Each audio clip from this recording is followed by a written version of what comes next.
Баршаңызға сәлем, есімім Ұлпан, арнама қош келіпсіз. Бүгінгі арнада влог форматындағы видео, яғни тоқыма процестері, дайын жұмыстар және алдағы уақытта не тоқимын, барлық жоспармен бөлісетін боламын.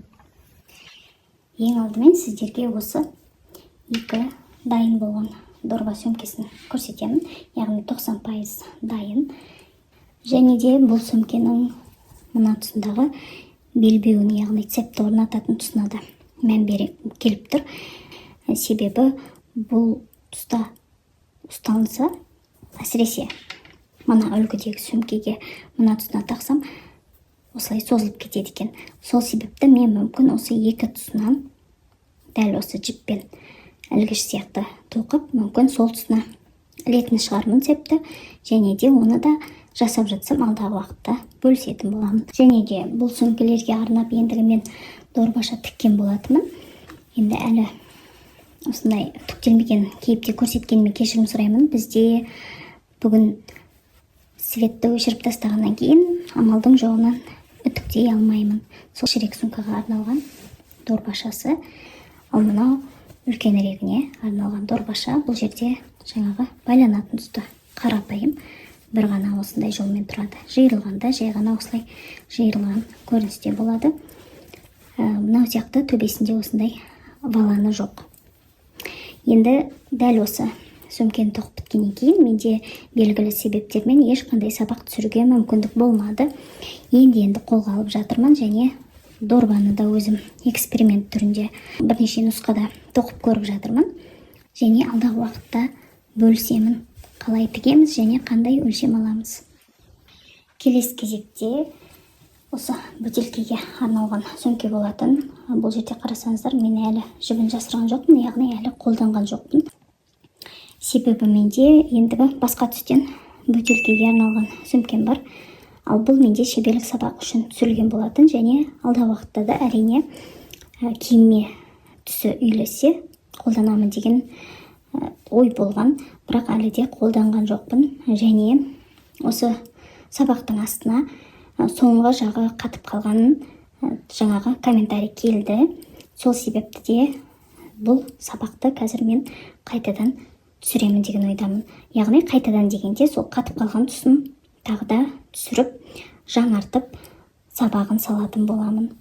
Неке сіздерге осы бойынша ақпарат беріп келді.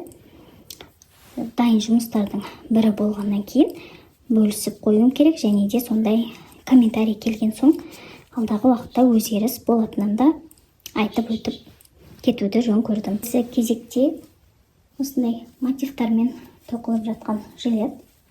Қазақша мен өзім кескін деп айтып алған болатынмын. Қараңыздар, міне. Қазір сіздерге жақыннан көрсетейін. Дәл осы кескіндермен менде сөмке тоқылған болатын. Мен сіздерге оны да көрсетіп кеткенмін ендігі дайын жұмыстардың бір влогында. Қараңыздар, мен осы жай ғана кескіндерді біріктіріп, басында кроп жилет тоқимын деп ойлағанмын, бірақ қызыма бұл тым кішкентай болып қалды. Сол себепте ары қарай кескіндерді тоқуым керек. Бірақ енді бұл жерде менде енді жіп жетеді ме жоқ па білмеймін. Себебі бұл менде қалдық жіптерден, яғни кішкентай артылған орамдардан тоқылған мотивтар болған. Өте әдемі, маған түстік үйлесімі өте қатты ұнайды. Кішкентай қыз балаларға өте жақсы болады. Негізі басында мен бұны қызыма арнап сөмке тоқимын деп бастаған болатынмын, бірақ кейін неге жилет жасап көрмеске деп осындай жилет майка деп айтса болады. Қараңыздар, ешқандай мен өзгеріс жасаған жоқпын, тек кескіндер қалай бір-біріне жатады сол бойынша біріктіріп тоқып шықтым. Және ішінде қараңыздар, мен ендігі барлық ұштарын жасырып қойған екенмін. Мына тұстарын қиып тастау керек, жалпы ешқандай ұштарын қалдырмаған екенмін. Ендігі ойым, енді менде кескіндерге қалған жіптерім жетпейді әрине. Сол тұсына қалай жасасам екен деп әзірге әлі шешімін таппадым. Менде бір тал осындай кескін аяқталған. Қараңыздар, төбесіне жетпей қалғаннан кейін басқа түспен амалдағанмын. Енді мүмкін осы түстерге сай тағы да бір орам тапсырыс беру керек шығар, себебі жилет майка өте әдемі шығатын сияқты. Күзде, қыста жаңағы футболка, кеудеше жең қысқа немесе жең ұзын лонг сливтармен кисе өте әдемі және жылы болатын жилеттің бірі. Және кескіндер жаңағы тақырыбынан алыстамай тағы да міне дәл осы түстерден мен сөмке тоққан болатынмын жазға арналған. Негізі мен басында сөмке тоқмастан бұрын бұл кескіндерді жилет тоқимын деген ой болған. Сіздерге көрсетіп кеткенмін және қосымша фотосын салып кетемін, қандай жилетті айтып жатырмын. Және қараңыздар, соған орай осындай жартылай кескіндерде тоқылған. Бұл мойын ойығына және проймаға келетіндей осылай әртүрлі өлшемде тоқыдым. Бірақ кейін жинау барысында кішкене мен келтіре алмадым, яғни өте қиын және жұмысы көп болғаннан кейін мен ол процесті тоқтатып, дайын кескіндерден сөмке тоқып тастағанмын. Осындай бүтін кескін менде енді біреу ғана артылған екен. Қазір қарасам осындай жартылай кескіндер көп. Енді осыны алдағы уақытта бір іске жарату керек. Әзірге нақты білмеймін, бірақ қазір осыны жаю барысында жаңағы тоқманы салып қоятын сөмке жасайтын шығармын, яғни процестерімді салып қоятын сөмке мейлінше келтіруге тырысамын. Егер барлығы жақсы шығып жатса, әрине сіздерге де көрсетуге тырысамын.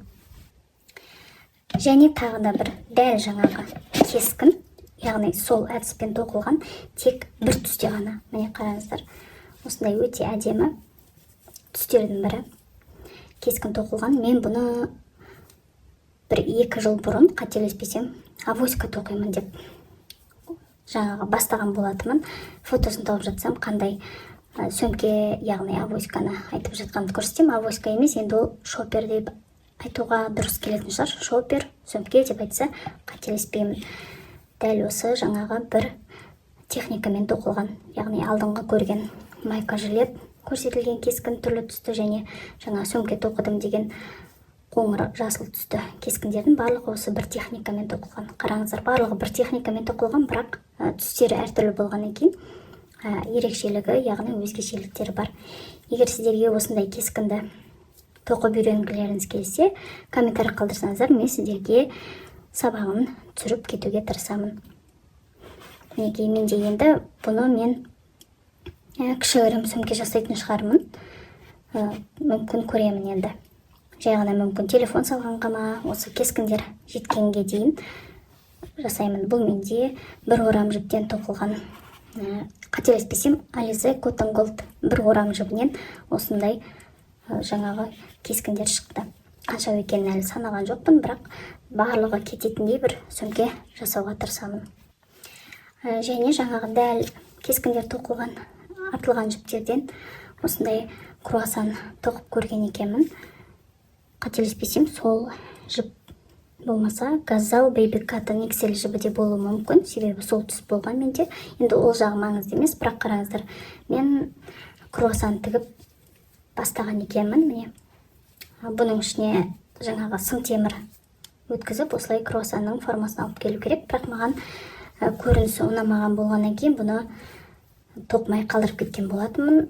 Бұны да мен 1 жыл бұрын бастаған шығармын. Ол кезде қараңыздар, салпыншақтар әлі трендте болмаған. Мен бұны салпыншақ ретінде қолданамын деп емес, жай ғана фотоға реквизит ретінде тоқып көргім келген болған. Круассанды көріп ұнатып, яғни тоқылған круассан көріп ұнатып, өзім осылай есептеумен тоқып көрген болатынмын. Бірақ қазір ендігі бізде салпыншақтар трендте екенін білесіздер. Егер сіздерде ойларыңызда болса, осындай круассанды ішіне сым темірді майыстырып салып, сөмкеге салпыншақ ретінде қолдансақ өте жақсы нұсқаның бірі. Келесі кезекте жаңағы түстен алыстамай, менде ендігі макраме жібі, білесіздер, жаңағы оюлы торбаны тоққан жіптерден артылған. Осы түс маған қатты ұнады және ендігі авоська тоқып бастап қойған болатынмын. Бұның алдында мен басқаша өрнекпен, жаңағы 2 түсті полоска жасап отырып тоққан болып көрсеткен болатынмын бір влогта. Мен оны тарқатып тастадым да, осы бір түспен ғана тоқып көргім келді, бірақ қазір тоқтап тұр, себебі менде бір орам ғана жіп, қазір жетеді ма, жоқ па, ол жағын білмеймін. Және авоська тоқылады ма, жоқ па, әлі де белгісіз. бірақ сіздерге көрсетіп кеткім келіп тұр. Қараңыздар, маған енді көрінісі ұнап жатыр, тек жібім жетпейтін болғаннан кейін тоқтатып қойдым әзірге. Өрнегін өзім енді ойымнан алдым. Яғни енді бұл өрнекті мен шығардым деп айтпаймын, бірақ жаңағы аралықтар қандай болу керек, соның барлығын өзім есептеуім бойынша тоқып жатырмын. Кезекте қандай бұйым тоқимын айтары деп айтсам болады. Қараңыздар, менде осындай жаңағы сетка тақиядан артылған жіптер бар, және мен соны жилет тоқсам деген жоспарымда бар. Яғни осы түстерді араластырып және оюлап, қазақи нақыштағы жилет тоқып көргім келеді өзіме арнап, егер жіп жетсе әрине. Бірақ енді жетпесе мүмкін детский жасармын, оны алдағы уақытта көре жатармыз. Бірақ мен кескіндермен тоқығым келеді, яғни төртбұрышты мотивпен, жаңағы ине бізбен құрақ түрінде, пэтчворк, құрақ түрінде жасап көргім келеді. Бұл да менде эксперименттік жұмыстардың бірі болады. Нәтижесімен және жұмыс барысымен алдағы уақытта бөлісіп отырамын. Барлығы ойдағыдай жақсы шықса, әрине шеберлік сабағында шығарып сіздерге де әрине алдағы уақытта үйретемін. Түстік үйлестіктерін келтіруге тырысамын. Меніңше енді барлық қалдық жіптерді қолданып тастағаным өзіме жақсы. Енді бұл жерде қара түс кішкене, байқасаңыздар, түстер кішкене көбірек қалған, кейбіреу аз қалған. Соған қарай қалай болатынын өзім әзірге білмеймін. Бірақ енді сіздерде өздеріңіз ойларыңызды жазып кетіңіздер. Осындай түрлі түсті оюлы жилетке көзқарастарыңыз қалай? Яғни бізде нағыз қазақи болайын деп тұр. Қазақи нақышта және құрақ түрінде болса, меніңше өте ерекше үлгілердің бірі болады деген өзімде қазір сондай тезірек бастағым келетін эмоцияға толы көңіл күйдемін. Және енді менде жартылай дайын жұмыстың бірі деп айтсам болады. Қазір өзіме көрінісі қатты ұнап тұр. Қараңыздар, ою белгіленген. Өзім осындай көлеңкелі ою техникасын қолданып тоқыдым. Теневой узор көрінісінде. Бұл косметичка түрінде тоқылып жатыр. Ішіне матадан подклад жасап, барлығын аузына, бетіне, яғни сырмасын жасап, солай өте ерекше жаңағы қобдиша косметичканы жасағым келеді. Қараңыздар, өте әдемі шығып жатыр. Маған қазір көрініс ұнайды. Бұл менде ендігі жуылған түрі және сәл кішкене әлі дымқылдау, толық кеппеді. Өзім қазір қарап қуанып тұрмын және сіздермен де бөлісіп жатырмын.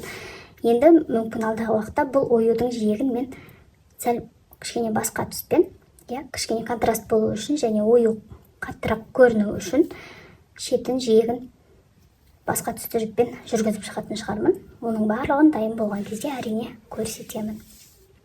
Және бұл тұста өрнегі екі жақты қолдануға да болады. Қараңыздар, мына менде ішкі беті, бұл жерде де ою көрінеді және қазір сыртқы бетін көрсетемін. Мен ендігі қазір осы сыртқы бетін қолданатын шығармын деп тұрмын, яғни бергі бетіне қаратып. Бірақ ішкі көрінісі де ұнап тұр. Қараңыздар, бұл ішкі көрінісінде сыртқа қаратып алуға болады. Енді көремін алдағы уақытта қай түсін қолданғаным белгілі болады. Келесі кезекте ендігі күз, қыс мезгілдеріне арналған процестердің бірі деп айтсам болады, яғни тоқылып және тоқтап қалған жұмыстардың бірі. Ақырындап ендігі біз сондай жылы кезеңге де дайындала беруіміз керек. Қыс азығын жаз ойла демекші. Ендігі осы шілде айынан бастап мен ақырындап жылы мезгілге де дайындала бастаймын. Қараңыздар, мен осындай арнайы осындай дорбашалар тігіп алғанмын. Бұл менде спанбот, қателеспесем жазып кетемін. Сондай матадан тігілген. Енді бұл өте қатты қымбатта тұрмайды, арзан, және осылай ешқандай оверлокты қажет етпейді. Жай ғана тігіп, бау өткізіп қойып, кез келген процесс жіп сақтауға болады және киім ұсақ түйек деген сияқты сақтауға өте тиімді осындай дорбалардың бірі. Сіздерге де тоқып алуға кеңес беремін. Матаның атын жазып кетемін. Бұл менде ер адамға арналған кардиган тоқылып жатыр. фотосын қосымша қалдырып кетемін. Бұл жерде Газал Cotton Gold, Газал Baby Cotton жібі, XL емес, жай ғана жіңішке жіп. Осы екі түсті қолданып жатырмын, қараңыздар. Джинс түсте және қоңыр түсте қолданып, осындай меланж эффект беретіндей көріністе тоқып жатырмын. Түстік үйлесімдері әдемі бір-біріне келіп тұрған сияқты. Бұл менің жолдасымның таңдауы болды. Мендегі бар жіптерден мен эксперимент түрінде әзірге тоқып көрейін дедім. Егер барлығы әдемі ойдағыдай шықса, онда арнайы жіп алып, кейін жылы жіптен, яғни меринос немесе шерсть жібінен тоқып көретін боламын, егер барлығы жақсы шықса.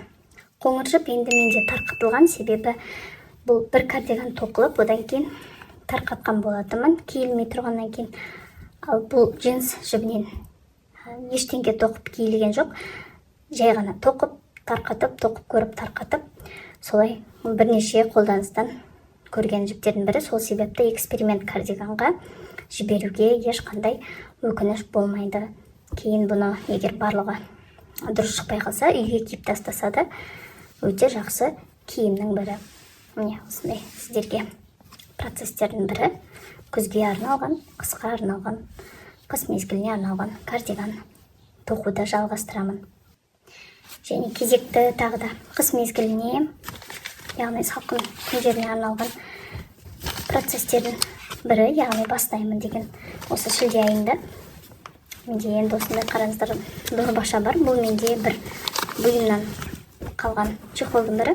Мен оны әрине өзім жіпке қолдандым. Енді бұл жерде менде барлығын шығармай қояйын, осы үш түсте ғана. Ең бірінші осы қызыл түсті көрсете кетейін. Бұл жерде қараңыздар. Мен танымайтын жіптердің бірі болмаған. Енді сыйлық ретінде берілді деп айтсам болады.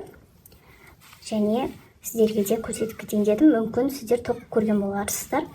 Бұл итальяндық жіп сияқты. Егер жазуларына қарасақ, бұл жерде қосымша сіздерге интернеттен қарап құрамын жазып кететін боламын. Мен алдын ала не екенін қарамаппын. Бұл жерде түсінгенім 30 градуста ғана жуу керек. Үтіктеуге болмайды және ағартқыш қолдануға болмайды. Қолданатын крючок номер жазылған екен. 45% акрил екенін білемін. Толық құрамын аудармасын барлығын жазып кететін боламын. Қараңыздар, бомбита. Тілімді бұрмалап айтпай қояйын, оқымай қояйын. Дұрыс, мүмкін дұрыс оқымай қалатын шығармын. Сіздерге осы таныспағанына жетіп 100 грамм екенін көріп тұрмын. Метражын әзірге тапқан жоқпын. Метражы белгісіз. Интернеттен қарап көремін, қосымша қандай жіп екен. Шынымен керек, мен бұны алып келгеннен кейін бірден салып тастаған болатынмын. Ол кезде енді жаз мезгіл болғаннан кейін қызықпадым онша, сол себепті көп ақпарат жинаған жоқпын. Қазір мен осы жіпті бастап тоқимын деп бірден жаңағы дорбасымен бірге алып шықтым. Және сіздерге сол тұстан бірден көрсетіп жатырмын. Яғни бірге танысып жатырмыз десек болады. Бұл жіптен не тоқығым келеді? Енді қараңыздар, қызыма арнап, менде осы қызыл түстен 5 орам бар. Двойка тоқығым келеді, екеулік, яғни жаңағы юбка шорты жилетмен, жилет майка. Меніңше өте әдемі екеулік болып шығады, егер барлық ойдағыдай шықса. Және юбка шорты мен ендігі тоқып көрмегенмін. Сол себепті өзіме де қызық. Енді процесін бірге бөлісіп отыратын боламын. Сіздерге де енді қызық шығар процесс деп ойлаймын, себебі юбка шорты мен ендігі тоқылуын YouTube арнадан шынымды айтсам көрмедім. Мүмкін бар шығар, басқа тілде мүмкін бар да шығар. Артық айтпай қояйын. Бұл қызыл түстен менде 5 орам дедім, және осындай қоңыр түсі бар. Дәл осындай жіптердің бірі. Және осы қоңыр түсі де бар. Дәл осындай жаңа көрсетіп кеткен көріністе екеуі бірдей. Тек бұл қоңыр түстен менде екеуі ғана бар. Не тоқитыным әлі белгісіз, тек сіздерге көрсетіп кеткім келіп тұр. Және соның ішінде осындай бір орам ғана қара жіп келді. Бұл енді басқаша екен. Кішкене махерға келеді. Мүмкін сол махер шығар.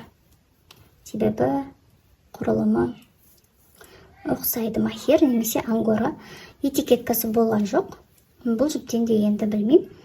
Мүмкін носки тоқса жылы болатын шығар. Алдағы уақытта көремін. Сіздерге осы көрсетіп және алдағы уақытта тоқитынымды осы қызыл түспен тоқимын деп бөлісе кеткім келді. Дайын жұмыстарымның бірі осындай бас киім тоқып шықтым. Қараңыздар, өзіме нәтижесі өте қатты ұнады. Қазір қандай жіппен тоқыдым, қандай қиындықтар болды, барлығын түсіндіріп кетемін. Ішкі көрінісі де осындай дәл бірдей бүктелетін осындай бас киім. Мына тұста қараңыздар, бүктелуге осындай жиегі пайда болды. Бүктейміз да, міне қараңыздар, сол кезде осындай төбесінің бекітілгені, әрбір бөліктері барлығы өте маған нәтижесі қатты ұнап көңілімнен шықты. Және жиегі де міне фабричный край дейді. Бұны инемен бекітеміз. Инемен бекітіп шықтым, яғни дәл дүкендікінен кем емес. Тіпті дүкендікінен 100 есе артық деймін, себебі бұл қолмен тоқылған. Әрбір ілмекті санап отырып, қолдың жылулығымен тоқылған бұйым әрдайым дүкендікімен салыстыруға келмейді. Бұл бас киім естеріңізде болса, осындай бабинка жіптерінде сіздерге таныстырған болатынмын. Кашемир және меринос жібі. Осы екі жіптен 9 қабаттап тоқыдым. Мына бежевый түсінен 6 қабат, ақ түсінен 3 қабат жасап тоқып алдым. Қараңыздар, өте әдемі бас киімнің бірі деп ойлаймын. Бұл жерде мен көп қателіктер жасадым. Енді 1 айдан астам тоқылған шапка десем қателеспеймін. Себебі мен бірнеше тарқатулар жасадым. Басында тек бежевый түстен тоқимын деп 6 қабатпен тоқыдым. Ол жұқа болды және созылып кетті. Біресе өлшемі келмей қалды. Сонымен бірнеше рет тарқатылып, ішіне ақ түстен жасаймын, сыртын осы бежевый жасаймын деп 2 қабат шапка тоқимын деп те көрдім. Ол да шықпады. Әрине енді бәрін соңына дейін тоққан жоқпын. Кішкене бөлшегін тоқып, тарқатып солай жасадым. Тек соңғысы осы бежевыймен толық тоқып аяқтап қалған кезде, бірақ маған оның көрінісі ұнамай, одан кейін осы жіптерді қабаттап тоқуды жөн көрдім. Міне сонымен менде бірнеше сондай тарқату жұмыстардан кейін әдемі көңілімнен шыққан бас киім тоқылып шықты. Сіздерге қалай бағасын өздеріңіз беріп кетіңіздер. Және мына тұстағы жолақ, бұл да жай пайда болған жоқ. Яғни бұл ойластырылмаған жиек болды. Мен басында бас киімді үздіксіз тоқыма көрінісіне жасағым келді. Яғни мен осы тұстан жіпті теріп алдым. Бірақ бұл жерде мен басқа түсті жіпті қосып отырып ілген болатынмын. Жоғары қарай макушкасын бекітіп, яғни төбесін бекітіп болғаннан кейін төменгі осы бүктелетін тұсын, осы тұстағы жаңағы басқа түстегі жіпті алып тастап, ілмектерін дайын тұрады, содан төмен тоқимын деп ойлағанмын. Дәл солай ілмектерді жиектен алдым. Бірақ ол кезде мен ілмектерді дұрыс ілмедім ба, әйтеуір осындай жолақ пайда болды. Сонымен қайтадан осы тұстан тарқатып тоқимын ба деп ойланып отырдым да, содан осы жиегі бүктелуге арналған арнайы сызық сияқты болып қалды. Қараңыздар, өте әдемі, ұтымды болып шықты барлығы. Енді ойымдағыдай бас киім тоқылды деп айта аламын. Міне мен ендігі сөмкенің осы ұстатқышында жасап алдым. 4 ілмек теріп алдым да 10 қатар тоқып шықтым ілмек бізбен. Дәл осы жасыл түстен. Содан кейін осындай фурнитура қолданатын болдым. Мына цептің өзінің ілгегін алып тастадым. Себебі маған осы ілгек керек. Қазір қараңыздар, осылай ашатын болсақ, цепті осыған кигізетін боламын.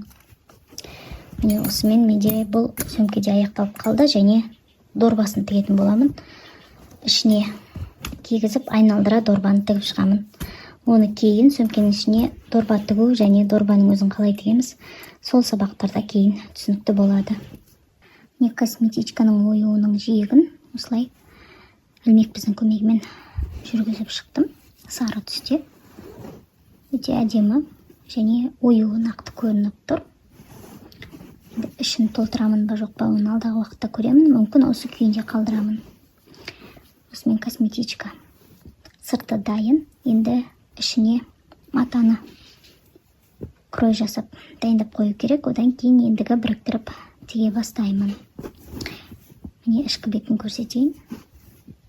Ішкі бетінде осындай қарапайым тігіс. Мына жақта творческий беспорядок барлығын шығарып алып, шетінен жасап отырмын. Енді осы булап алу керек, үтіктің буымен, кішкене осы тұстары ашылуы үшін. Содан кейін меніңше әдемі қалыпқа келеді біркелкі.